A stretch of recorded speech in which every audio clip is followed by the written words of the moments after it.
반갑습니다. 이렇게 우리 주 안에서 이렇게 새로운 게 성도님들 뵙게 돼서 너무 반갑고 또 하나님께 감사의 말씀을 드립니다. 제가 이곳에 어떻게 왔는지 잘 모르겠습니다. 원래는 제가 이번에 이제 학교에서 학생처장 일을 맡으면서 이렇게 이제 우리 조영수 목사님을 한번 학교에 초청해서 말씀을 좀 이제 듣고 싶어서 연락을 드렸습니다. 그래서 목사님 꼭 좀 학교에 와 주셔서 말씀 좀 전해 주세요. 그랬더니 목사님이 완강히 거절하시더라고요. 저는 절대 이 교회를 못 떠납니다. 이렇게 얘기를 하셔서 사실 이제 제가 이 목사님 뵙고 싶어 가지고 그래서 이제 제가 모시려고 했던 건데 목사님이 안 오시면 제가 가는 길밖에 없잖아요. 그래서 이제 제가 여기까지 오게 됐습니다. 그래서 제가 목사님 뵈러 온 것이고 오신 김에 그냥 말씀을 전해 주시면 좋겠다고 말씀하셔서 부족하지만 제가 말씀을 전하게 되었습니다. 조영수 목사님은 제가 이제 평소에 존경하는 목사님이시고요. 늘 삶으로 또 영성의 깊이를 추구하시는 그런 모습이 저에게 굉장히 감동이 되었습니다. 지금도 기억하는데 에스라에 오셔서 이제 학기 시작 초에 식탁에서 같이 식사를 하는 자리에서 에스라도 이렇게 수요일 날그 침묵하는 날로 삼았으면 좋겠습니다. 그렇게 말씀을 하셨던 게 기억이 납니다. 깜짝 놀랐죠. 이분은 무림의 고수 같으신 분이시네. 네, 그 이후에도 네, 목사님의 삶을 통해서 한국 교회의 부족한 그 영성의 깊이를 제가 많이 느낄 수가 있었습니다. 한국 교회 이런 목사님이 좀 많이 계시면 한국 교회 발전에 굉장히 도움이 되겠다 그런 생각을 했습니다. 예, 설교 사역을 하다 보면 이제 어떤 본문은 특별히 좀 부담스러운 본문들이 있습니다. 본문이 이제 오늘 본문이 이제 그런 본문이라고 봐지는데요. 그럼에도 불구하고 저에게 왜 굳이 이 본문을 택했냐고 물어본다면 제가 최근에 또 설교했던 본문, 또 묵상했던 본문이기 때문에 그렇습니다. 우리 모두 이 말씀 앞에 우리 자신의 모습을 한번 이제 비춰볼 수 있으면 좋겠습니다. 요즘 AI에게 물어보는 게 좀 유행이 되어버렸습니다. 그래서 저도 챗 GPT에게 물어봤습니다. 성경의 내용을 한 문장으로 요약해 줘 했더니 곧바로 답변이 나오더라고요. 하나님이 인간을 사랑하셔서 구원하시고 그 사랑 안에서 인간이 하나님과 이웃을 올바른 관계를 회복하도록 이끄는 이야기. 이게 이제 챗 GPT가 요약해 놓은 성경이었습니다. 다른 말로 하면 이제 하나님 사랑, 이웃 사랑이라고 그렇게 말할 수가 있겠죠.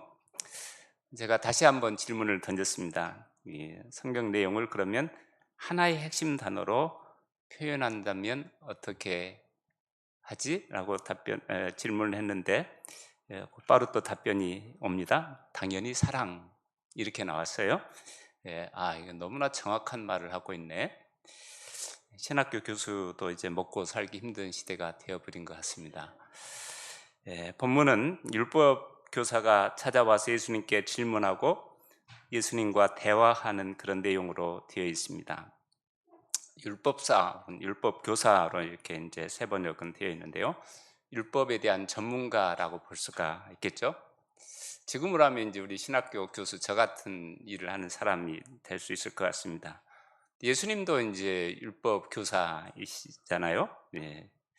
율법사가 어쩌면 이제 자신이 예수님보다도 더 잘 알고 있을 거라고 생각을 했는지 모르겠습니다.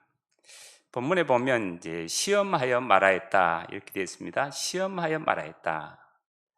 별로 좋은 말은 아니죠. 성경에는 하나님을 시험하지 말아라. 또 마귀가 또 예수님을 시험하고 예수님을 이제 유혹하는 장면도 있잖아요. 본문은 이제 이 말씀을 통해서 이 사람의 의도가 별로 건강한 건 아니다. 그걸 밝히고 있습니다. 어쩌면 이제 말꼬투리를 잡아서 예수님을 이렇게 넘어뜨리려고 하든지 아니면 자신의 의를 드러내고자 하는 의도에서 예수님께 찾아온 것 같습니다. 29절은 그렇게 되어 있죠. 그 율법 교사는 자기를 옳게 보이고 싶어서 율법 교사의 마음에 교만함이 자리하고 있다는 것을 본문은 지적하고 있습니다. 사실 무슨 일이든지 이제 의도가 좋아야 된다고 봅니다. 특별히 이제 신앙생활은 더 그렇습니다. 그래서 순수한 동기를 가지고 이제 주님을 따르는 것이 참 중요합니다. 잘못된 동기로 신앙의 길을 들어서게 되면 결국 그 열매가 안 좋습니다. 열매가. 율법사의 첫 번째 질문이 여기에 나와 있습니다. 내가 무엇을 해야 영생을 얻으리까? 이 율법사는 겉으로 보기에는 이제 영생에 관심이 있는 것처럼 보입니다. 예수님이 반문하십니다. 율법에는 무엇이라 기록되었으면 네가 어떻게 읽느냐? 예수님의 교육 방법은 대개 스스로 답을 찾아가도록 유도하는 그런 방법을 많이 쓰십니다. 교육학 전문가들에 의하면 이런 방법이 이제 가장 좋은 티칭 방법이라고 합니다. 그런 면에서 예수님은 참 탁월한 교사이신 것 같아요.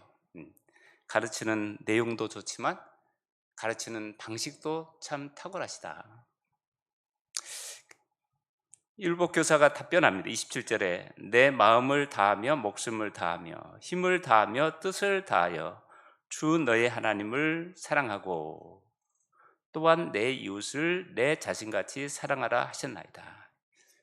성경에 나와 있는 두 구조를 이렇게 합성해 놓은 것입니다. 신명기 6장 5절하고 레위기 18장 5절.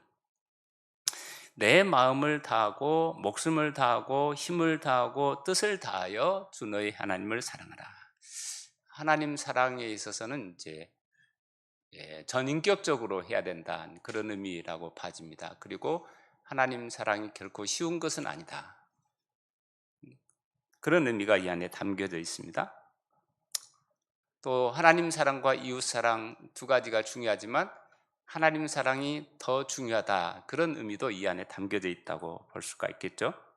어쨌든 이 율법사의 답변은 올바른 답변이라고 볼 수가 있겠습니다. 그래서 구약 성경 율법을 이제 딱 한 문장으로 잘 요약했습니다. 예수님도 인정을 하시죠. 28절에 보면 내 대답이 옳도다.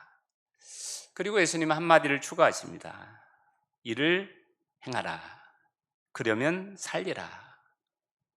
행하라 이것은 이제 헬라어 시제로 보면 현재 명령형으로 되어 있습니다. 헬라어에서 현재 명령은 계속적으로 지속되는 것을 의미합니다. 계속 행하라. 한 번 했다고 만족하지 말고 계속해야 된다. 그런 의미가 이 안에 담겨져 있습니다. 예수님은 이 율법사의 문제를 간파하고 계십니다. 예수님은 그러세요. 우리의 마음을 너무나 잘 아세요. 겉으로는 아무리 아닌 것 같이 행동을 해도 예수님은 이미 알고 계십니다. 이 사람의 문제가 뭔지도 예수님은 이미 간파하신 것입니다. 이 사람의 문제는 아는 것이 아니라 행하는 것의 문제라는 것을 예수님은 알고 계십니다. 그래서 이를 행하라. 그러면 살리라. 이렇게 말씀하고 있는 것입니다. 율법사의 두 번째 질문이 이어집니다. 그러면 내 이웃이 누굽니까? 당시 유대인들은 이웃을 자기 친족이나 동족들에게 딱 한정을 시켜놨습니다. 그래서 이웃사랑이라는 것은 나하고 관계가 되는 사람을 사랑하는 게 이웃사랑이죠. 이 본문의 말씀을 읽으면서 이제 답정너라는 그런 말이 생각이 났습니다. 답정너. 요즘 이제 젊은이들이 많이 쓰는 용어잖아요. 답은 정해져 있고 너는 대답만 하면 돼. 이게 답정너. 저도 잘 모르는 말인데 요즘 하도 많이 써서 한번 찾아봤더니 그렇게 되어 있더라고요. 질문처럼 말하지만 사실상 원하는 답을 미리 정해두고 상대방의 동조나 확인을 유도하는 사람, 답정너라고 이렇게 합니다. 율법사의 모습이 딱 그렇잖아요. 이미 답은 정해져 있고 예수님이 자기가 기대하는 답만 해주면 된다고 생각을 하는 것입니다. 아마도 이 사람은 자신의 애족심을 칭찬받고 싶은 마음에서 이런 질문을 던진 것 같습니다. 당연히 예수님께서 자신이 기대하던 답을 해줄 거라고 생각을 한 것입니다. 예수님은 비유를 통해서 율법사에게 사랑을 실천해야 될 이웃이 누구이고 참된 이웃 사랑이 무엇인지를 가르치고자 하셨습니다. 이것이 이제 선한 사마리아인의 비유라고 그렇게 보면 되겠습니다. 오늘 우리는 이 말씀을 통해서 예수님께서 말씀하시는 이웃 사랑이 무엇인지, 이웃 사랑에 대해서 좀 초점을 맞춰서 살펴보고자 합니다. 하나님 사랑에 대한 얘기는 이제 그 이후에 나옵니다. 10장 38절부터 42절은 하나님의 사랑에 대한 얘기, 이웃 사랑 얘기를 먼저 예수님께서 하시고 그다음에 하나님 사랑을 말씀하고 있는 것입니다.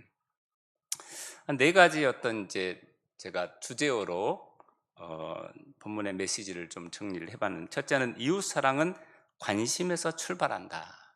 그렇게 본문은 우리에게 말씀하고 있습니다. 폴 틸리라는 신학자는 신앙을 궁극적인 관심이라고 정의를 합니다.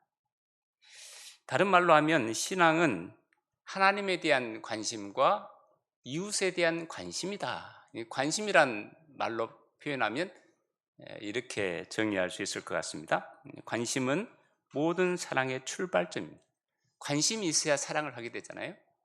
관심이 없는 사람이 결혼을 하지는 않죠. 서로 간에 관심이 있어야 됩니다. 한자어로 역지사지라고 합니다. 역지사지. 입장을 바꿔놓고 생각한다. 역지사지의 원칙은 우리가 살아가면서 꼭 필요한 것 같습니다. 대인관계를 잘 맺으려면 이걸 잘 해야 될 거라고 저는 그렇게 생각을 합니다. 입장을 바꿔놓고 생각하기. 이웃사랑은 내가 상대방의 입장에 서 보는 것에서 출발합니다. 제가 살고 있는 데는 이제 경기도 고양시 저 북쪽 지역입니다. 의정부하고 좀 가까운데요. 여기까지 오는데 한 3시간 걸리더라고요. 3시간. 이렇게 뭔지 몰랐습니다. 이제 이런 줄 알았으면 저 안 옵니다. 사실은 올 이유도 없고, 고수가 있는데 제가 여기 와서 이제 말씀을 전합니까? 예.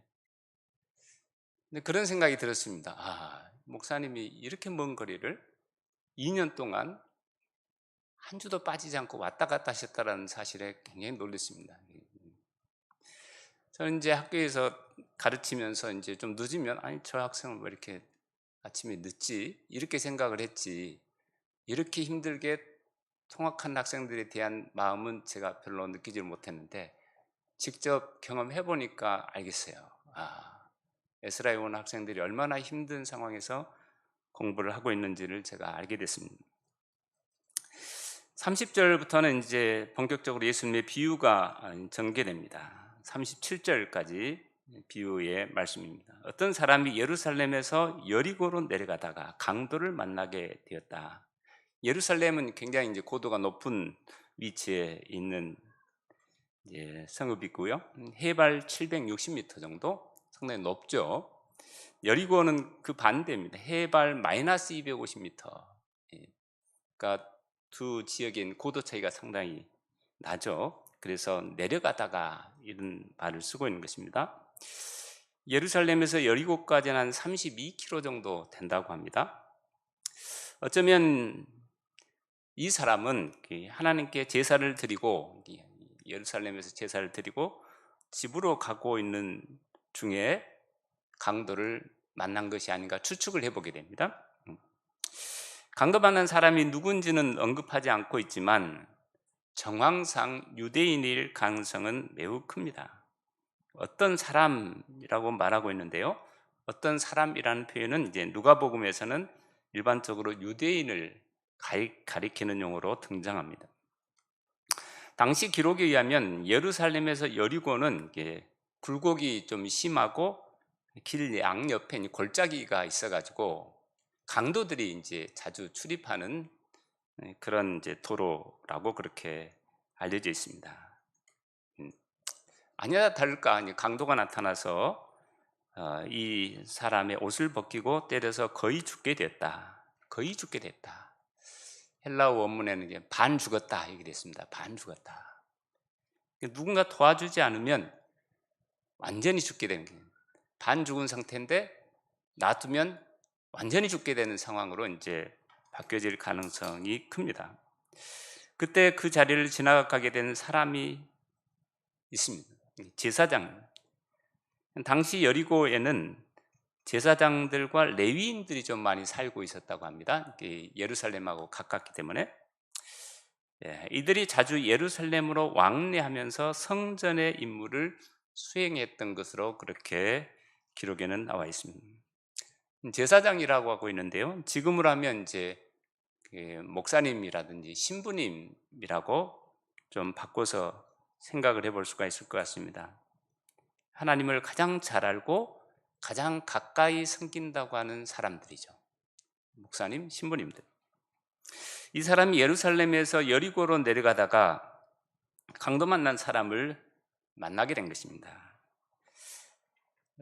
아마도 이것도 추측이긴 합니다만은 이제 제사 업무를 마치고 예루살렘에서 제사를 집례하고 집으로 귀가하고 있던 중이 아닐까 그런 생각을 해보게 됩니다. 제사장은 피를 흘리고 쓰러져 있는 이 사람을 봤습니다.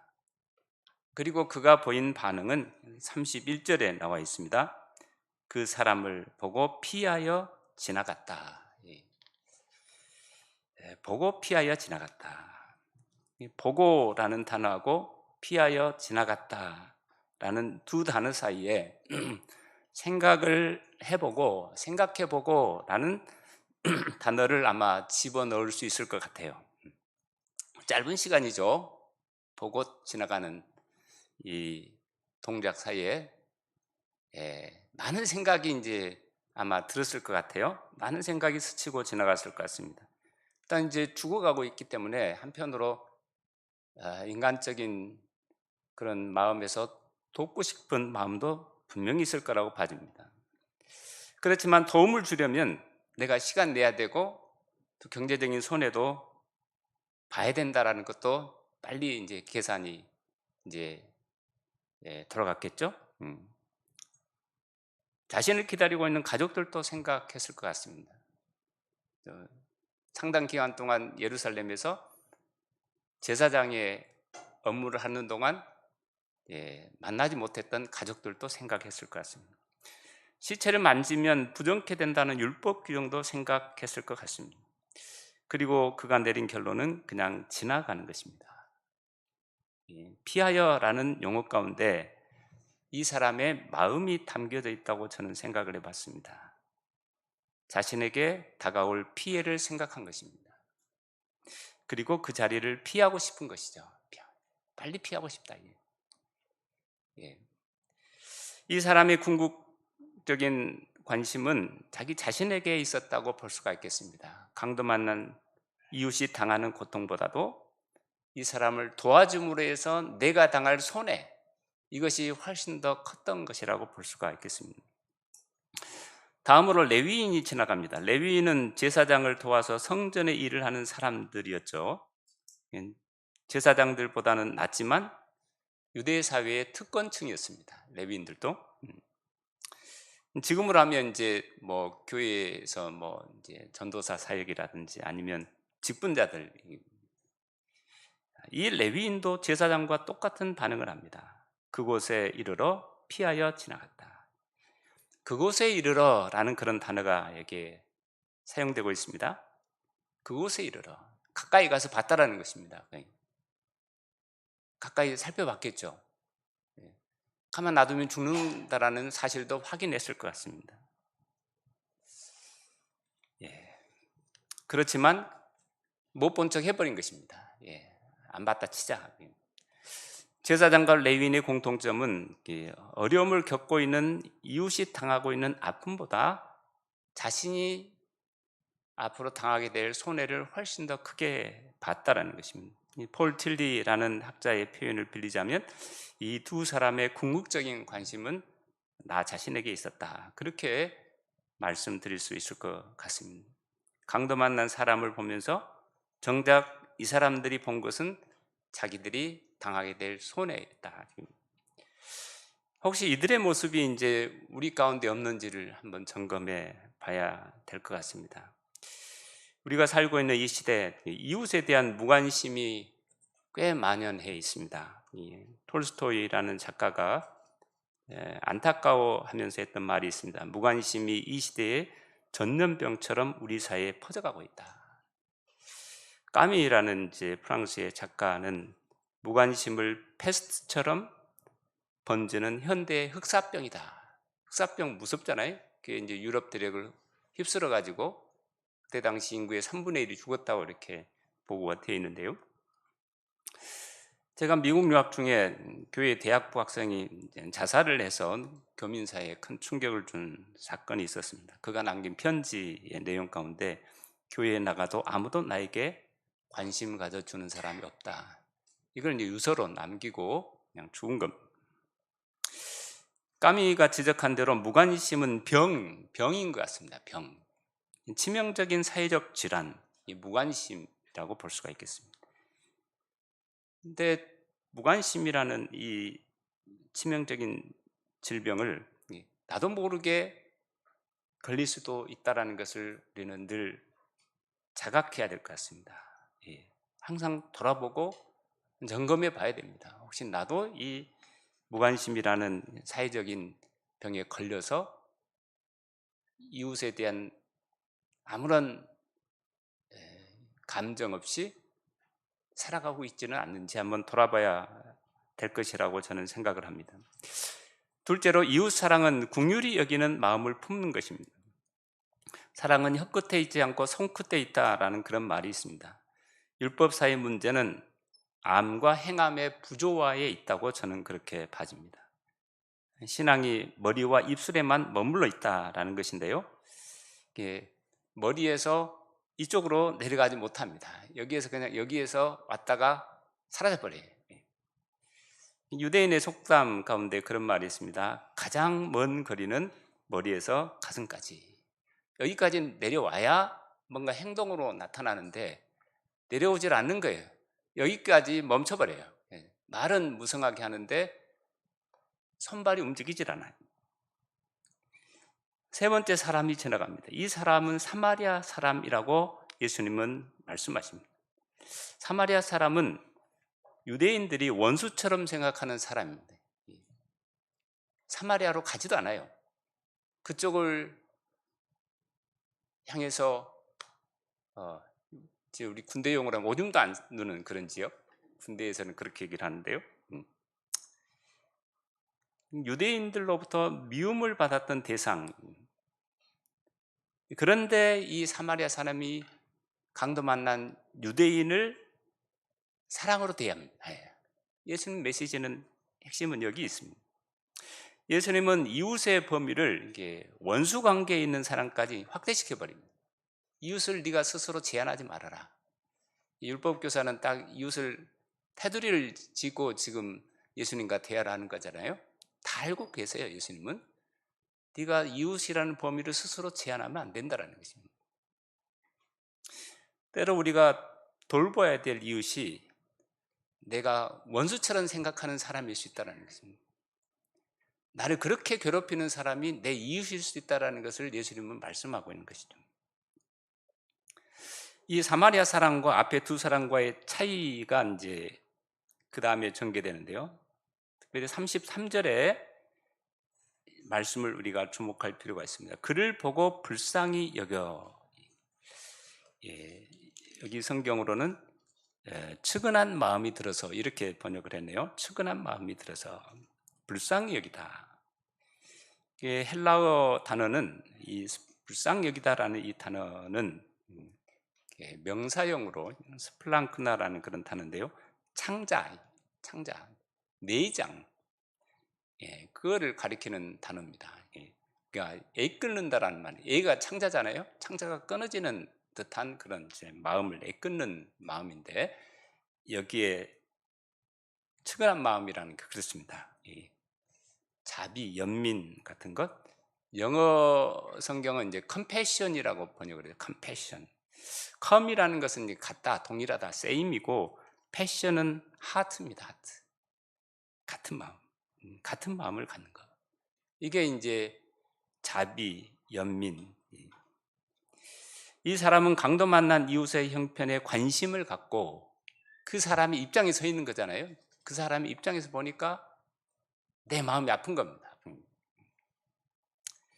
신약 성경에서 이 스플랑키조마이라는 이 불쌍히 여기다, 측은한 마음을 갖다라는 이 용어는 여기만 사람에게 사용되는 단어로 등장하고, 그 외에 다른 곳에서는 모두가 다 하나님과 예수님에 대해서 사용되는 용어입니다. 긍휼히 여기는 것은 하나님의 마음, 예수님의 마음이라는 것을 신약 성경은 말하고 있는데, 여기에 이 단어가 사용이 되고 있어요. 우리가 어려운 사람을 대할 때 품어야 될 마음, 이게 바로 주님의 마음입니다. 주님의 마음. 이런 마음을 품지 않고는 남을 도와주는 게 쉽지 않다라는 것을 본문은 말하고 있습니다. 그래서 우리는 기도해야 됩니다. 우리 힘으로 할 수 없는 거잖아요. 남을 돕는 것은 어느 정도는 가능해요. 그렇지만 한계가 있습니다. 결국 우리 힘으로 할 수 없는 것. 하나님께서 우리에게 이 마음을 주셔야 가능한 것입니다. 예수님의 심장으로 사람을 돕는 것입니다. 예수님께서는 이것을 여기서 말씀하고 있는 것입니다. 지금도 예루살렘과 여리고 중간 지점에 선한 사마리아인의 주막이라는 유적이 있다고 합니다. 선한 사마리아인의 주막. 우리가 섬기는 교회가 이런 주막이 되면 좋을 것 같습니다. 이 교회 이름을 제가 자꾸 까먹어서, 이 새로운 교회가 선한 사마리아인의 주막 같은 역할을 할 수 있으면 좋을 것 같습니다. 그래서 강도만한 이웃과 같은 사람들 많잖아요. 마음의 상처, 또 인간관계에서 생기는 그런 이제 어려움들, 또 소외된 자들, 우리 주변에는 선한 주변에 강도만한 이웃과 같은 사람들이 참 많아요. 얼마나. 교회가 그런 사람들을 따뜻하게 돌볼 수 있는 그런 기관이 될 수 있으면 좋을 것 같습니다. 셋째로, 이웃 사랑은 구체적인 행동으로 표현돼야 된다라는 것을 우리에게 말씀하고 있습니다. 이 사람이, 선한 사마리아 사람이 보인 반응은 34절과 35절에 나와 있습니다. 가까이 가서, 다른 사람은 다르잖아요. 이 사람 가까이 가서 일단, 그리고 행동으로 옮깁니다. 기름과 포도주를 상처에 붓고 싸며 주고 짐승에 태우고 주막으로 데리고 와서 또 돌봐주고, 계속 동작들이 나열되어 있지 않아요? 동작들이 계속 나열되어 있습니다. 34절 35절에는 12개의 동사가 계속 등장합니다.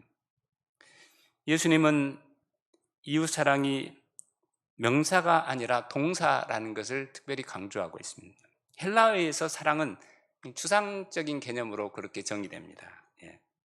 사랑은 추상적인 개념. 예수님은 달리 말씀하고 있습니다. 예수님의 말씀의 요지는 사랑은 머리에서 나오는 것이 아니고 여기에서 나온 것이다. 하트에서 나오는 거예요. 입술로 하는 것이 아니고 손과 발로 표현하는 것이다. 37절에 예수님께서 다시 결론적으로 아까 얘기했던 말을 다시 반복합니다. 가서 너도 이와 같이 하라. 이상근 박사라는 이제 신약학자는 이 말은 천금의 무게를 가진 말이다. 적절하게 표현한 것 같습니다. 정말 무게 있는 말이잖아요. 우리에게 천금의 무게로 다가오는, 때로는 부담으로 다가오기도 하고요. 기독교인은 이제 비난하는 말 가운데 말쟁이라는 말, 진짜 수치스러운 말이죠. 기독교는 말쟁이들이다. 말만 앞선다라는 그런 의미겠죠. 행동보다 말만 앞선다. 예수님께서 바리새인들과 서기관들을 비판하신 이유, 예수님이 서기관들, 바리새인들 비난을 참 많이 하셨잖아요. 가장 큰 이유가 위선적이라는 거예요. 위선적이다. 성경의 표현을 하면요, 외식하는 자, 외식을 예수님 아주 싫어하십니다. 외식. 위선자. 헬라어로는 이제 히포크라테스 이렇게 되어 있는데요. 히포크라테스. 원래는 연기하는 사람이라는 데서 나온 단어입니다. 위선자는 연기자에서 나온 단어. 당시 연기자들은 이제 가면을 쓰고 극중에서 연기를 했어요. 가면을 쓰고 나타납니다. 이게 이제 위선자라는 단어가 갖고 있는 사전적인 의미이기도 합니다. 겉과 속이 다른 사람. 가면 밖에 나의 모습하고 가면 안에 나의 모습이 완전히 다르잖아요. 말과 행동이 일치하지 않는 사람. 이게 위선자의 정의입니다. 믿음이 있다라는 것은 신실하다라는 것입니다. 신실하다. 말한 대로 살아간다. 그게 이제 믿음 있는 사람의 삶의 모습이죠. 내가 말했으면 그대로 살아가는 것이죠. 믿지 않은 사람들이 봤을 때 저 사람은 정말 신실한 사람, 자기가 말한 대로 그렇게 지키는 사람. 이 말 했다가 완전히 그 다음날 자기가 했던 말 다 뒤집어 버리고, 이건 이제 정치가들이 이렇게 살아가는데 기독교인들의 삶은 완전히 달라야 될 것 같습니다. 우리의 신앙의 모습이 말이 아니라 행동으로 표현될 수 있으면 참 좋겠다, 그런 생각을 해봅니다. 요즘 제 주변에 저를 좀 힘들게 하는 사람이 한 명 있어가지고 저한테 이제 위선자라고 이렇게 이제 카톡 메시지를 보내왔더라고요. 정말 아프게 받고 있습니다.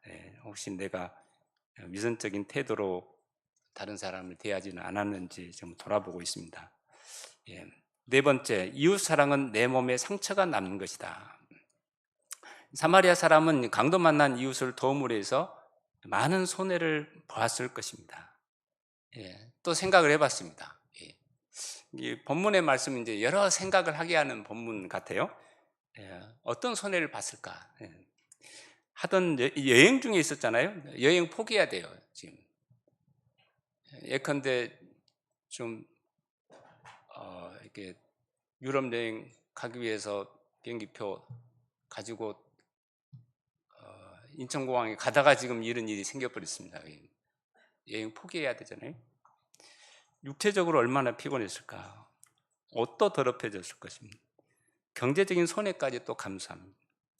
그리고 계속해서 그 이튿날까지 돌보지고 있잖아요.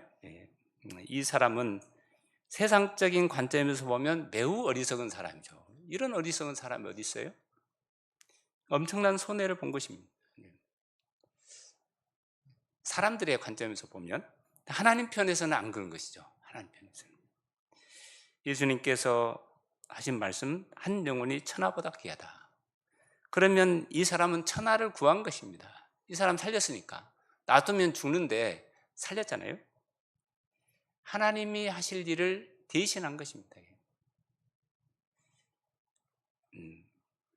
이 비유를 통해서 예수님은 우리에게 사랑에는 자기 희생이 따른다라는 것을 교훈하고 계십니다. 사랑한다라는 것은 시간과 물질, 에너지를 드려야 됩니다. 이걸 이제 거룩한 낭비라고 그렇게 말할 수가 있을 것 같아요. 거룩한 낭비다. 손해 보는 것이죠. 근데 그 손해는 단순한 손해가 아니고 거룩한 손해라고 정의할 수 있을 것 같습니다. 사랑은 내가 쓰고 남아서 주는 게 아닙니다. 시간이 남아서 돕는 것도 아닙니다. 이웃을 사랑하기 위해서는 내가 하고 싶은 일을 포기해야 할 수 있는 것이다. 그런 의미에서 이웃 사랑의 완전한 모델은 예수 그리스도라고 저는 그렇게 봅니다. 우리를 위해서 다 내줘 버렸잖아요. 우리는 어떤 의미에서 강도 만난 유대인 같이 살았던 사람이죠. 아무런 소망, 놔두면 죽는데 예수님께서 찾아와서 나를 살려주신 것이죠. 예수님께서 선한 사마리아인이 되어주셔서 나를 살려주신 것이다.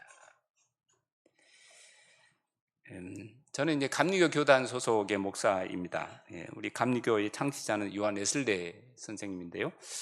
웨슬레 선생님은 이제 전도자, 복음 전도자인데 삶이 참 위대했습니다. 그래서 저는 이제 이분이 좋아서 어쩌면 저는 감리교 이제 목사로 남아 있다고 볼 수가 있겠는데요. 그 기록에 보면 서랍에 항상 이렇게 서랍 안쪽에는 구제비함이 있습니다. 자기에게 찾아오면 서랍을 열어서 해서 주는 겁니다. 그냥 돌려보내지 않고 항상 모아놓은 구제비에서 주는. 그분은 평생 검소하게 살았습니다. 베푸는 인생을 살았던 사람.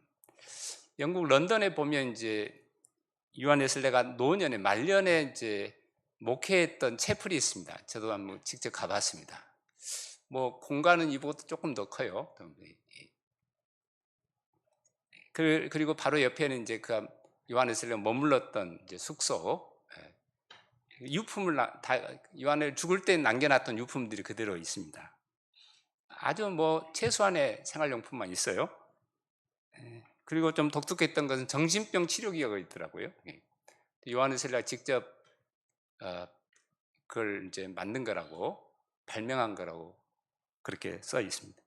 발명가 벤자민 프랭클린이 극찬했다는 거예요. 정신병 치료기, 충격요법을 통해서 고치는 거예요. 아마도 이제 주변에 정신질환자가 많이 있었던 것 같아요. 어떻게 하면 고쳐줄까 노력하다가 정신병 치료기를 발명을 한 겁니다. 이웃에 대한 관심. 요한 웨슬레가 그렇게 영향력 있는 사람이 될 수 있었던 것은 하나님을 향한 열심, 복음에 대한 열심과 더불어서 이웃을 사랑하는 마음이 같이 있었기 때문에 그런 게 아닌가, 그런 생각을 해보게 됩니다. 우리는 정보의 홍수 속에서 살아가고 있습니다. 그러다 보니 이 머리만 커져가고 있는 것 같습니다. 혹시 우리의 신앙이 머리로만 믿는 신앙이 아닌지 돌아보면 좋을 것 같습니다. 머리가 아닌 가슴과 손발로 표현하는 신앙이 되기를 소망해 봅니다. 가서 너도 이와 같이 하라. 예수님께서 우리에게 하시는 말씀이죠. 오늘 이 시간 예수님이 우리 각자에게 하시는 말씀. 가서 너도 이처럼 하라.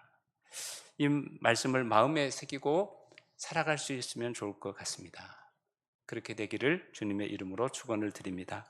좋으신 하나님 은혜를 감사합니다. 하나님의 그 크신 은혜와 사랑으로 저희들을 구원하시고 자녀 삼아 주셔서 감사를 드립니다. 하나님의 이 은혜를 받은 자답게 우리도 그 사랑을 전하기를 소망합니다. 우리 안에 주님의 마음을 품게 하시고 그 마음으로 주의 어려운 이웃들에게 찾아가는 복된 발걸음 되게 하여 주옵소서.